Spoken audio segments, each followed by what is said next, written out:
the feeling of being constrained in an environment that I felt like, or in some cases was, heavily scrutinized, high level of oversight, regulatory compliance, all of these things, getting into a mindset of, well, we can't change, or we can't have new ideas or new perspectives because we're locked into doing it this way.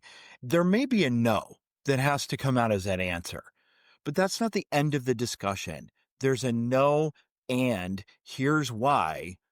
And well, let's think about what wiggle room we may have. Finding creative ways to connect with that individual based on things that we've already talked about in terms of understanding them, understanding how we show up, and then understanding even in a regulated environment where we have some constraints, we can still look to find opportunities, even if they're little opportunities now, that can give people confidence. And Joe, I've heard you say it 100 times.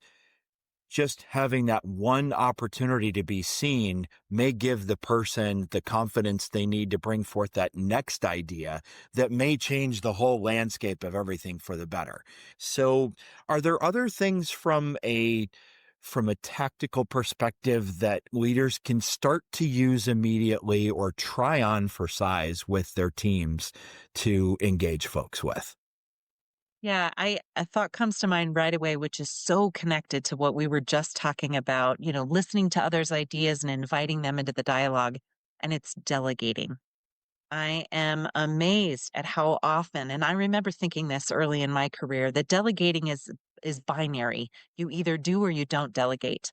And when you work in a heavily regulated environment where things have to be technically accurate, there are lives at stake in many environments. There are an enormous amount of dollars. There's our reputation at stake, all kinds of things.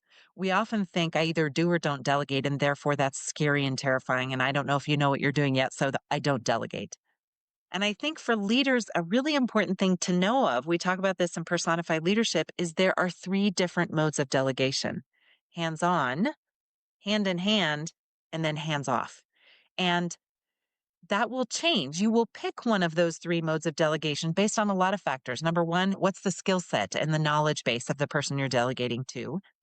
What's the project like? Is it an appropriate project to build their skill set on? And then number three, sort of like, what's your timeline? What's the sort of conditions or the environment around that delegation? And by the way, a lot of delegators are like, oh, I'm going to toss this off. So I have too much on my plate. I'm stressed out. So I'm just going to dump it on you, right? That's when people say I've been dumped and run, right? That's the dump it and then leave. The really primary objective of delegating is to develop others, right? So when you think about leadership, the benefit is you get some stuff off your plate. But the more important thing is once you're a leader, your job, even if you're not a formal leader, when you're working in a team environment, you are going to be helping others develop skill sets. And so if you decide to do hands on, then you can say, great, how about we work on this together? But really at the end of the day, the responsibility lands with me. So I will continue to check in with you regularly. I think control is the main issue that comes up for leaders that don't want to delegate because they know the buck stops with them and the responsibility lands there. But if you can find the right mode of delegation, then there isn't such a fear factor around that. As time goes on, you can become more hands off because you know they can take it and run with it. And I delegated someone to something. It took me 3 years. First year, I was very hands on. She watched me. I trained her. I taught her what we were doing. She told me a little of what she learned. That was very hands on. Second year, she ran the program, but I was right there in the room. I was helping her. We were checking in regularly. There were a few things we had to make sure we were clear on who had what role, right? Because when you do hand in hand, things can fall through because I thought you had it and you thought I had it, kind of thing. And then the third year, I checked in with her at the beginning. She ran the whole thing and she said, oh, by the way, I've made some improvements to this. We're going to do this, this, and this instead. And can I tell you, they were things I never would have thought of. And they were better. Right. And so that's another advantage to getting to that hands off is they develop, your people will make things even better than you even imagined they would before you even started. Right. So I checked back in a little bit afterwards. I was like, how'd it go? And rave reviews, better than I would have done. So that's your job as a leader is developing others, right?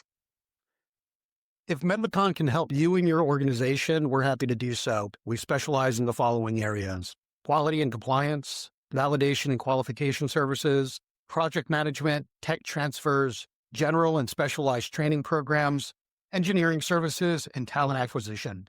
If you have general questions as well, feel free to give us a call at any time. We can easily be reached at 833-633-8226 or via our website at www.medvacon.com. Thanks so much, and we look forward to speaking with you. Thank you for listening to the Quality Grind podcast, presented by Medvacon. To learn more or to hear additional episodes, visit us at www.medvacon.com.